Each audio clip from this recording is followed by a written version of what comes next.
She's not likable. Nobody ever said that about a male authority figure coach. In fact, we see men sometimes criticized for being too close or too palsy with people. You're supposed to be strong and be a voice of authority.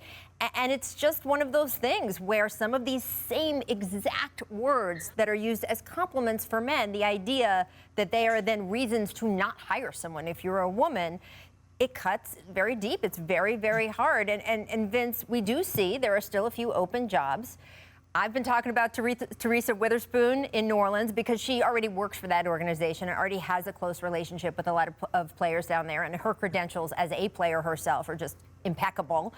Whether it is her there or whether it's Becky Hammon somewhere else, whether it's Kara Lawson, who, to me, I would have loved to see her in Boston. I'm not saying they didn't make a good choice there, but to me, Kara Lawson would have been a great fit in Boston, where she had already been an assistant coach. How close are we, Vince, to seeing a woman as a head coach in the NBA? Well, I'm gonna say this first. I've got the opportunity to talk with, and I know Teresa Witherspoon. She demands and commands a locker room. Amen. So they're gonna listen. She's not afraid of anyone, Team and Spoon, she'll get in your Team face. Spoon, And Team Spoon, it's Team nothing. I mean, Spoon. she's not afraid, and I think players will benefit from her. But I think we're close. I mean, we've gone from in the last 10 years to not even talking about a female having the option to get an interview to where we are now. And all Becky Hammon is doing is breaking down barriers and kicking the door down. And she will have that opportunity sooner than later because she does a great job. Popovich, one thing I love about Popovich is he will sacrifice the double technical thrown out to give his coaching staff an opportunity to grow and be in that number one position. And you've seen her command and take control of that team when she had that opportunity, just like she did in Summer League. So shouts out to Greg Popovich, first and foremost, for doing that for his players. He did it for Jacque Vaughn, and you see Jacque Vaughn got a job. I think she was going to get that opportunity sooner than later.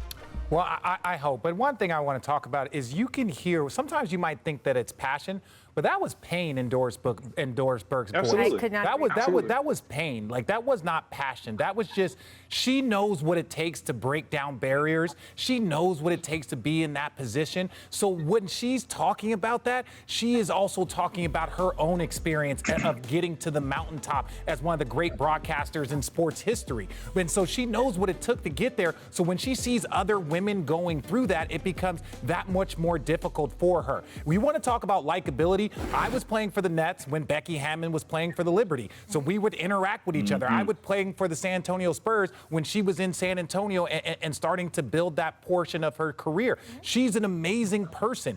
I've had coaches that I didn't like, and Becky was somebody that you're excited to see because you, one, know she's a baller. She respects the game and she puts in the time. So when you start hearing these negative code words thrown out there, I can understand why it'd be so disheartening, but the time is coming. There will be a time very, very shortly, in my opinion, but it's going to take somebody to go out on an edge. It's going to take a GM, it's going to take a president, and it's going to take an owner to say, like, hey, if this is the best candidate, let's give it. Let's go with it. If she's qualified, give it to her. Correct.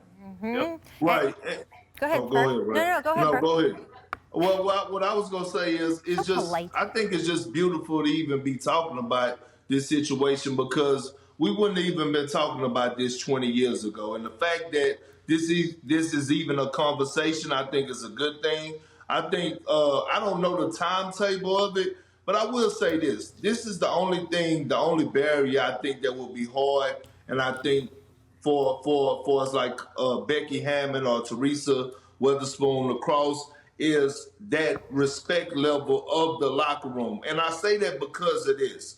We're dealing in the NBA right now where guys are getting paid $39, $40 million a year.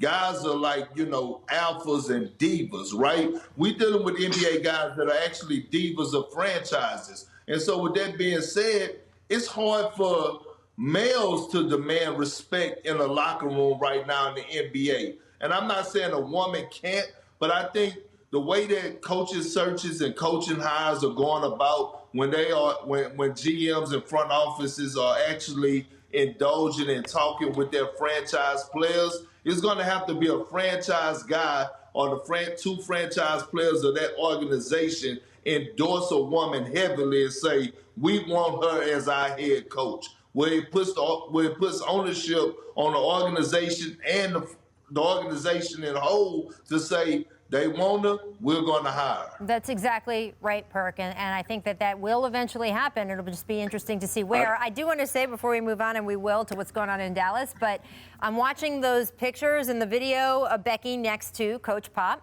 Has anyone ever talked about Coach Pop's likability? Whether he should be right. Oh, no. Right. Just curious. Pop is, there's one thing that Pop, he's loved, but he ain't liked. Let me say Not true.